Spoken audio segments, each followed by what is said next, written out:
Chris Hensley is a registered representative of Cambridge Investment Research, Inc., a broker-dealer member of FINRA SIPC, investment advisor representative of Cambridge Investment Research Advisors, Inc., a registered investment advisor. Cambridge and Houston First Financial Group are not affiliated. Good morning, everybody. You're listening to Money Matters on KPFT Houston. I'm Chris Hensley. The time is now 11 a.m. is what I'm so used to saying every single Friday. But yes, we are once again during the lockdown and COVID, we are broadcasting live from my bedroom one more Friday once again. Some of the benefits to this is we did add the YouTube version of this. So we've got our cameras on. If you're a longtime listener to the podcast, you know that we've added that over the last year or so here. We've got a fantastic guest for us today. Ron Gonen. No one has more experience or knowledge of the circular economy than Ron Gonen. In the waste-free world, he shares his wisdom to the benefit of all of us and the planet that we live in. And this is a quote from Professor Bruce Usher. Ron is patiently waiting, and he will be with us very, very shortly to discuss and kind of do a deep dive into his new book, The Waste-Free World. If you are a longtime listener, you know we use just the first few minutes of a show to give you kind of a calendar or what's going on in the Gulf Coast area when it comes to financial literacy. We just got through Financial Literacy Month, April.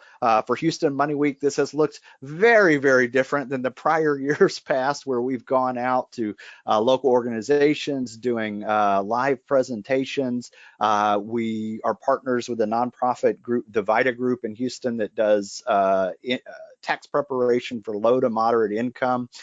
This year, it's been a lot of online events and that sort of thing. So I do want to remind people to check HoustonMoneyWeek.org. There's always something, even though we're getting past Financial Literacy Month, there's always something going on with Houston Money Week. So check that out. I do have a webinar coming up for teacher retirement system for state employees. That's going to be on May 19th at 6 p.m. Other than that, that's a short calendar that will give us plenty of time with Ron here to dive into his book. So Ron, thank you so much for joining the show today. Glad to be here. Absolutely. And I want to share your bio with listeners so they can get to know you just a little bit better. Now, you're the founder and the CEO of the Closed Loop Partners, which is an investment firm and an innovation center focused on building the circular economy. Closed Loop Partners maximize value by aligning capitalism with positive social and environmental impact via investments in material science, advanced recycling, technologies, supply chain. Let me take a breather here. Supply chain, sustainable consumer products, that's a lot. Ron, thank you so much for joining us. Great to be here today. Yeah, absolutely. So the book, I wanted to start with the book that you just released here, The Waste-Free World. Why did you write The Waste-Free World? In the past decade, I've had the opportunity of both serving in government, where I helped lead New York City's sanitation department under Mayor Bloomberg, which is the largest sanitation department in the Americas. And the mayor brought me into his administration to focus on building advanced recycling infrastructure and what we call circular economy infrastructure, because Mayor Bloomberg, being a businessman and in a mayor's office, was looking around and saying, we're spending $400 million a year exporting waste to landfill. This is ridiculous. There have to be advanced recycling technologies and businesses out there that can process this material locally, generate good jobs, generate revenue for the city, and most importantly, avoid that $400 million in disposal costs. And then since the end of the Bloomberg administration, I've been running my investment firm, Closed Loop Partners, and that's given me a window into some amazing innovations taking place both in the United States and around the world that can help significantly reduce costs of manufacturing, costs of households as we move towards more sustainable products. So, as I haven't finished the book, there's a lot of really good information here. I'm taking my time with it. I started it, but as I was preparing for this interview, our refrigerator, our freezer, broke down, and Uh-huh. we ended up having to get a new freezer. And so I took that freezer and I put it out on the curb. And before the time I made it back into the house, somebody had come along in a truck and picked up the freezer. And I was thinking, this is a sign for circular economy and recycle. One Absolutely.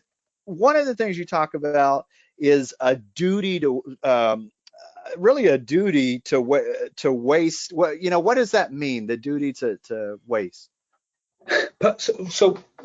Post World War II in the 1950s, and the best way to actually capture this is if any of your listeners used to watch Mad Men, the show Yes. about right. So Mad Men was about this new industry that was started in the 1950s to effectively just hawk product to Americans, right? It's like, how do I convince somebody that they cannot live without buying this product? The money in their wallet is not worth as much as using that money to just buy this thing. That's what Mad Men was about, and that era really became unfortunately a kind of a core part of the way our culture started to develop in the U.S. And that was a culture around the way you measure a person or a family status is by how much stuff they have, right? Like how many cars they have, how many homes they have, do they have a boat?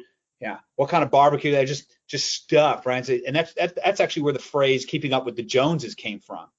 But if you look at our culture before 1950 and the marketing messaging we were receiving as Americans, it was very much focused on quality, not quantity.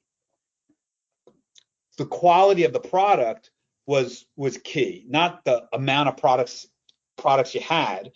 And the other thing that was really a core part of the messaging we received was that recycling was a patriotic duty. The more we recycle, the more we create local jobs, the more we reduce the cost of disposing of things in landfill, and the more we have to rely on natural resource extraction and commodities from other parts of the world that are politically unstable and probably aren't our friends.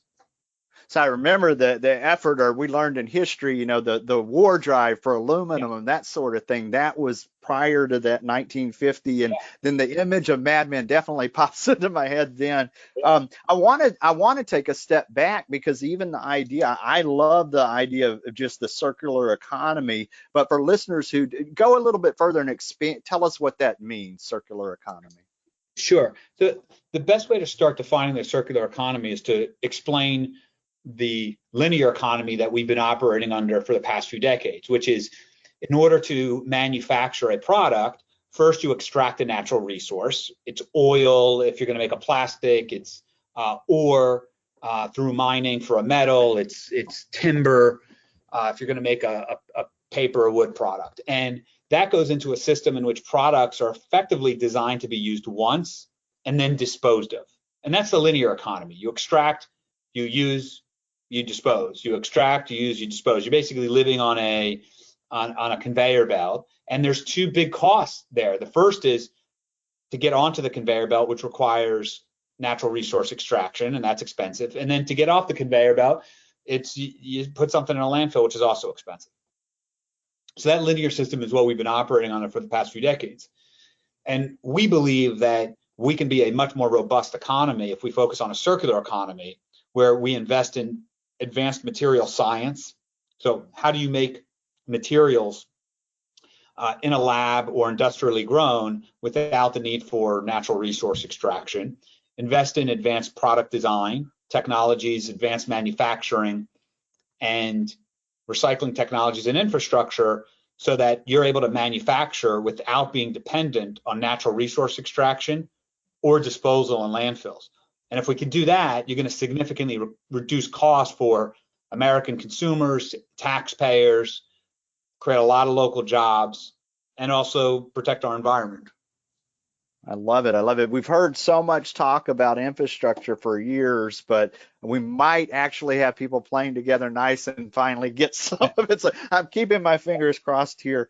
Now, one of the things that you do write about the book that's fascinating is that the circular economy is superior because it's sustainable and generates better financial returns. Explain to listeners what this means. Sure. What the data shows us is that if you invest in companies that first and foremost focus on transparency, that's where you're going to generate the most value for two reasons. One is you can see everything and anything that company is doing, from the materials they're using to the labor they're using to how much waste is in the system, and shareholders can ensure that that company is being optimized from an efficiency standpoint. If the company isn't promoting transparency, management can hide a lot of different things. And in fact, most consumers, whether they're Republican, Democrat, believe in climate change, don't believe in climate change, what they do care about is making sure there's trust between them and the person selling them their product. And so you also drive a lot of consumer growth and loyalty if you're transparent about what's in your product. So that's first where we see a lot of opportunity. The second area where we see a lot of opportunity when you invest in companies in circular economy is you reduce risk. And that's, I think, what you're starting to see just since you're in Houston with ExxonMobil is, for the past decade, shareholders at ExxonMobil have been saying, you need to be more transparent, you need to be more transparent, you need to be more transparent. And management and the board was fighting back against those shareholders. And just a lot of time and money was spent on that friction between shareholders trying to get more information, management and the board not being willing to provide that information. And then you fast forward to today, we're living in a different world. Right. Yeah, the natural resource extraction, relying on oil, fossil fuels, greenhouse gas emissions, it's a different world today. And ExxonMobil, unfortunately, isn't prepared for that world. And you're seeing that reflected in their stock price, where shareholders are losing a lot of value. They would have been much better off a decade ago being much more transparent with their shareholders and saying, here's the information. What do you want us to do? Like, you give us the guidance on next steps. So those are some examples as to why a circular economy will generate a lot more value for investors and shareholders. I love that. Everything that you just mentioned, the transparency, it kind of dovetails with a theme that we've had on the show for quite some time, the corporate responsibility, social responsible investing. Being here in Houston, I have seen it go from the oil town to the energy sector to this kind of schizophrenic that last 4 years. We don't know what to call it, but at the end of the day, transparency is going to be huge. And we're seeing these companies' narratives change and kind of what they're having to tell the shareholders and that level of trust. Can I give you an example of the transparency piece that's very relatable to a recent event in Texas? Yes. Yeah. Look, the energy crisis you had recently, my guess would be there's very few Texans that feel like there's sufficient transparency in the energy sector in Texas, and that the government, in terms of the state government or the energy sector, is being transparent in terms of what happened, who's fixing it, and how do we make sure it doesn't happen again.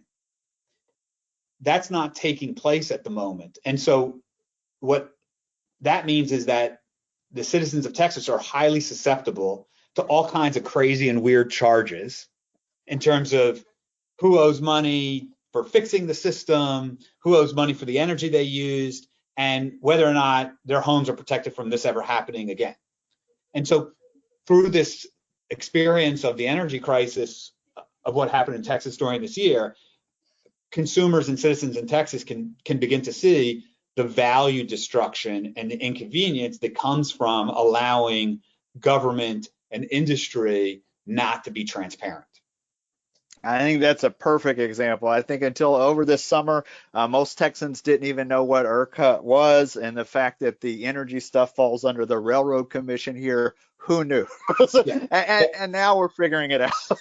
But somebody didn't want you to know. That's the key, Right, right? right. Somebody didn't want you to know because they were making a lot of money by you not knowing.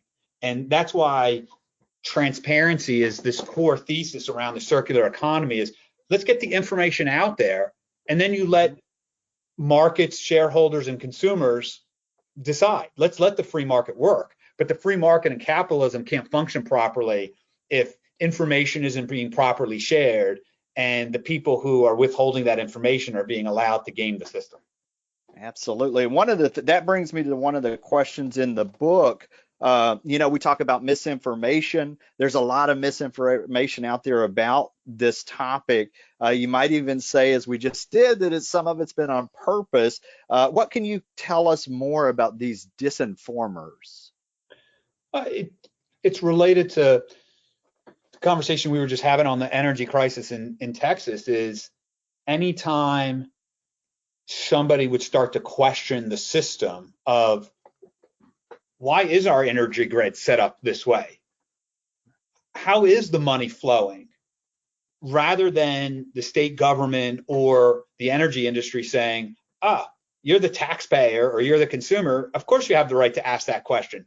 Let me open the books and explain this to you. Maybe there's a way to save money or become more efficient.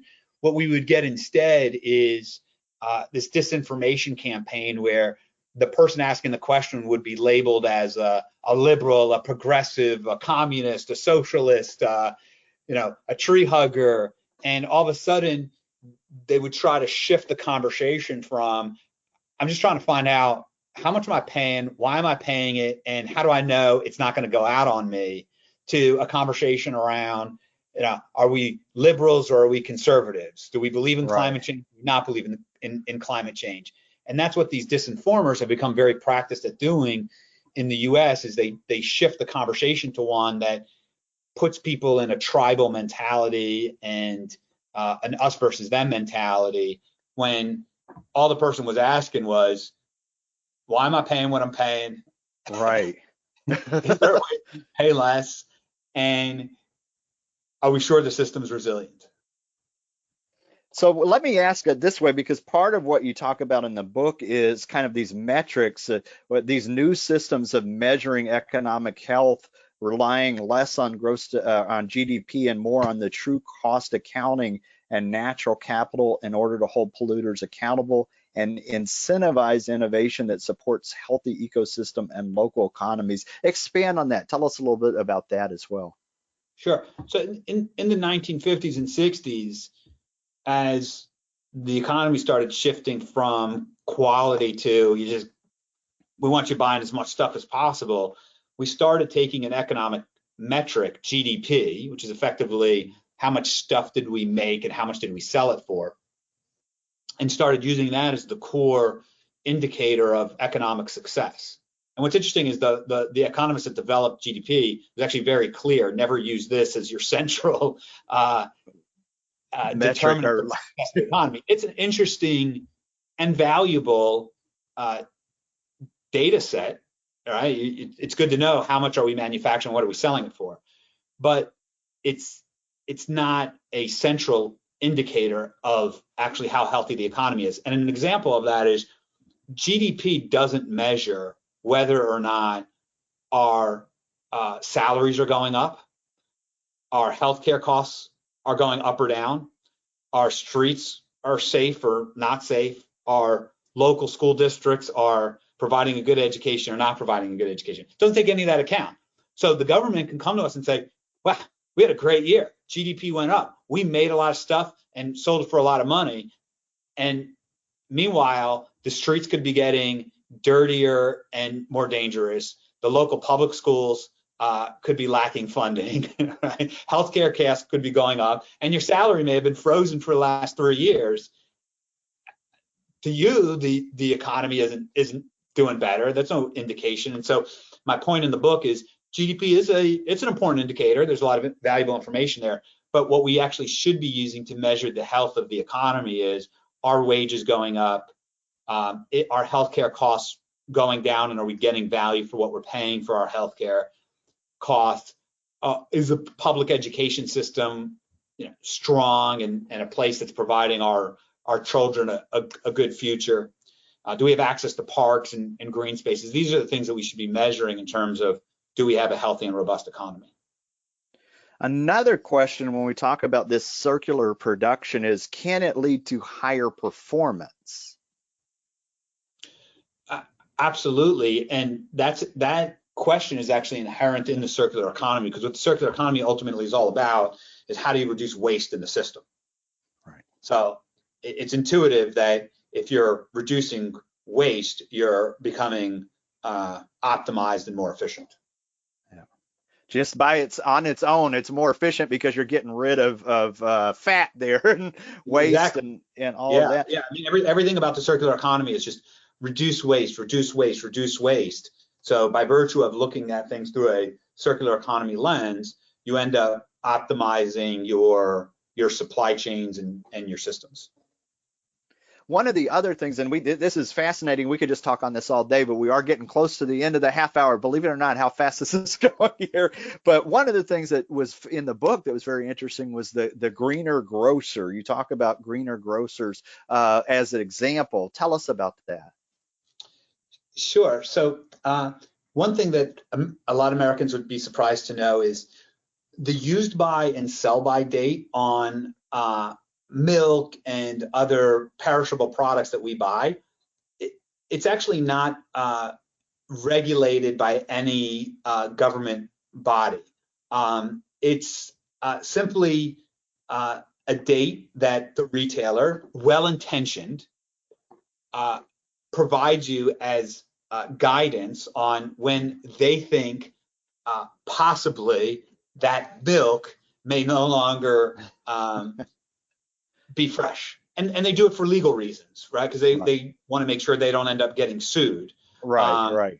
But it's really a very loose guidance, because, as an example, they don't know if you're buying that milk and then walking outside where it's 40 degrees and walking 2 streets over and going up into your apartment and putting that milk in your fridge, or if you're buying that milk at a supermarket in Houston where it's the summer and 95 degrees outside, your car's been sitting in the parking lot for an hour while you've been shopping, you get in and it's 105 degrees in the car, takes time for the air conditioner to kick in, you drive 40 minutes to get home, and then you put it in your fridge, and they don't know that, right? And so those two experiences, the milk can be very different. And so the net result of that is we throw away a lot of food that is still perfectly fresh and edible. And there's no hoax going on here. There's no one trying to scam us. We're just way behind from a technology standpoint. And the good news is there's now technologies coming out that can more accurately tell us how fresh milk is, or other perishable products, after the point of purchase, which, if we can get those implemented, it'll significantly reduce food waste, number one. Number two, cost for grocers, because they'll throw away less, and cost for consumers, because they'll also throw away less. I love it. We had a nonprofit on here called Second Servings, that their existence is going and taking stuff that's, quote after the date, which is still good. Well, we're right here at the end, and man, we just barely skimmed the surface. The book, you go into so much stuff in here. I would recommend this as a good read for people. I know it's on Audible, because that's where I'm listening to it, and then they could go to Amazon as well. Is that right?